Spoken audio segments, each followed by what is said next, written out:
On précise qu'aujourd'hui nous sommes le 9 mai et en Europe on se souvient que c'est la journée de l'Europe. Les Européens un peu partout dans le monde célèbrent cette journée. Un autre invité va nous rejoindre tout à l'heure.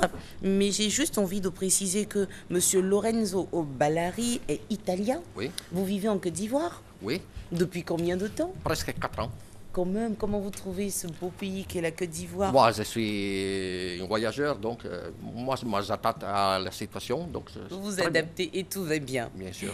Et vient de le rejoindre Monsieur Martin Gruer. J'espère que je prononce bien. C'est ça, Martin Gruer. Bonjour monsieur. Bonjour. Bienvenue. Avec vous, nous parlons de la journée de l'Europe. Il est italien et vous? Français. Vous êtes français. Merci d'être avec nous. Ça fait combien de temps que vous êtes en Côte d'Ivoire? Je suis arrivé en 1978. Je suis reparti, je suis revenu, je suis reparti. Finalement, on va dire ivoirien de cœur. Hein? Voilà. Vous aimez bien ce pays. Mes amis disent un Africain à la peau blanche. Oui.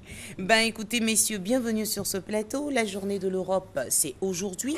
On a envie de savoir comment cette journée a été instituée.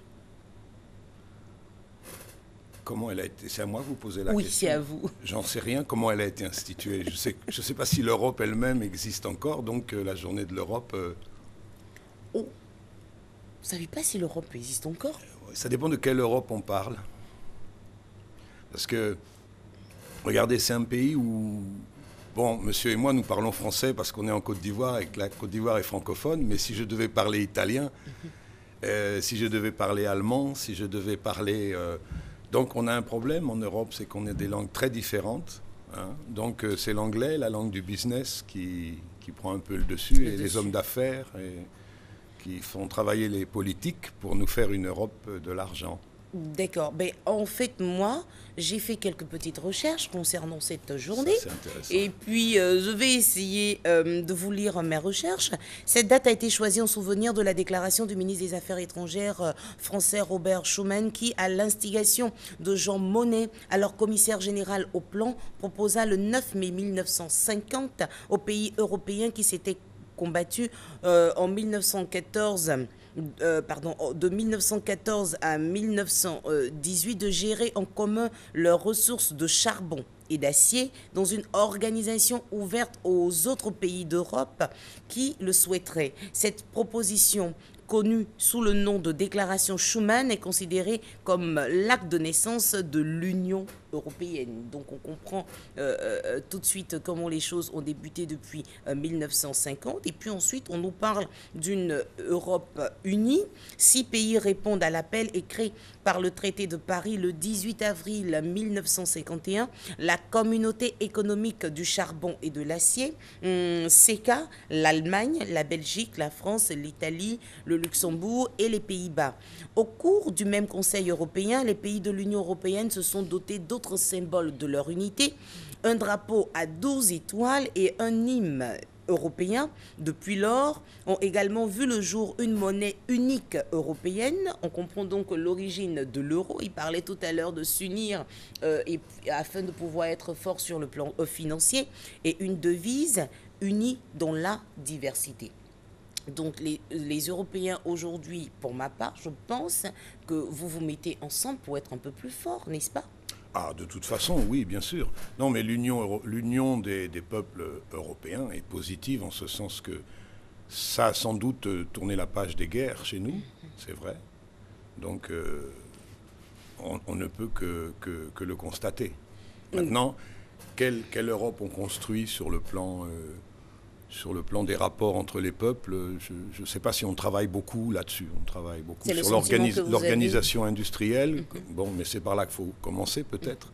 Hein, l'organisation des différents pays entre eux sur le plan du business. Mais on ne met pas beaucoup d'argent dans la rencontre entre les peuples. Et vous, en fait, ça vous fait un pincement au cœur de voir que chacun se débrouille comme il peut de son côté et que les peuples n'ont pas la possibilité de se retrouver, de faire des échanges. J'imagine que la langue est importante quand même. C'est parce que après, la rencontre est réservée à une certaine élite, hein, de gens qui ont étudié ou qui ont des raisons de se rencontrer sur le plan culturel ou sur le plan des affaires. Mais les peuples eux-mêmes. Si vous comparez, par exemple, imaginons que l'Afrique de l'Ouest décide de faire une forme d'Europe, ça porterait un autre nom, bien sûr, de s'unir. Vous avez déjà 7-8 pays francophones. Et imaginez que vous deviez construire une Europe africaine avec les langues ethniques. Différentes. Finalement, là, ça va peut-être être une chance pour l'Afrique d'avoir un peu une ou deux langues, hein, parce que je pense que c'est important. J'insiste là-dessus, mais je crois que c'est important si on veut créer une cohésion entre plusieurs pays, d'arriver à trouver un moyen à ce que les peuples, pas les élites, hein, à ce que les peuples se rencontrent. Et la langue... alors chez nous, on a l'espéranto. Il y a des gens qui croient dans l'espéranto, qui serait la langue européenne. Moi, j'ai quelques amis aventuriers qui se promènent en Europe. C'est quand même pas très répandu, l'espéranto. Pour vous, déjà, la langue est une forme de barrière. Il faut trouver le moyen ou l'occasion de pouvoir créer le rapprochement entre les peuples européens, puisqu'aujourd'hui on parle de la journée de l'Europe. Votre sentiment à vous, Monsieur Lorenzo Ballari? L'Europe, à part l'historique de charbon de 1950, il ne parle la réalité actuellement. L'Europe, nous, on est entré en Europe parce que le 2000, 2003, 2002, le politicien, il en fait quoi? Qui est entré dans l'Europe, il était quelque chose de positif. Mais juste aujourd'hui, il était tout le contraire de ce qu'ils ont expliqué. Moi, je ne suis pas politicien. Je suis quelqu'un qui vit la réalité de les choses. Et nous, Italiens, dans le début qu'il est entré dans l'Europe, dans le même jour, il a perdu de 50% de notre pouvoir d'achat en même temps. Et les salaires sont pas doublés. Donc, pour nous, l'Europe, en réalité, ce n'est même pas l'État. C'est plusieurs pays qui se sont rassemblés. À cause de quoi? Seulement pour la monnaie, pour l'euro. Mais il n'y a pas une politique unique. Chacun fait ce qu'il veut. Même l'Angleterre, il est dans l'Union européenne, il ne participe pas à l'euro, il a sa monnaie. Il y a une division. Et même l'État est en train de perdre son identité dans l'Europe. Mais vous savez, sur ce plateau, à la matinale, on a envie de dire on va laisser les débats politiques aux politiciens, voilà, et puis on va s'intéresser un peu aux festivités, aux activités qui sont organisées pour célébrer cette journée. Parce que c'est vrai, vous parlez de votre côté, vous parlez d'occasions qui manquent afin de pouvoir vous rapprocher. On revient sur les problèmes financiers. Dans tous les pays, il y a vraiment des problèmes financiers. Mais aujourd'hui, si vous le permettez, on va s'attarder sur les activités qui sont organisées pour célébrer quand même votre journée. Vous êtes européen, donc c'est votre journée, c'est votre fête. Est-ce que entre vous, vous avez pensé à organiser des choses, Monsieur Gruyère? Vous savez, il y a un chanteur belge, vous connaissez Arnaud. Il a fait une chanson, je peux me permettre de faire juste une petite phrase. Hein. Il a une voix de rocker et il dit putain, c'est vachement bien, nous sommes tous des Européens. Ouais. Ça, c'est la fête. C'est la fête de l'Europe. Reprenez votre chanson. Mais par contre... c'est vachement bien, c'est la fête des Européens. Voilà, on pourrait reprendre Arnaud et puis faire la fête des Européens. Non, c'est-à-dire que ce que je voulais dire, c'est que, bon, ici, là, on entend parler de la francophonie, les fêtes, les jeux de la francophonie qui sont en train de se préparer.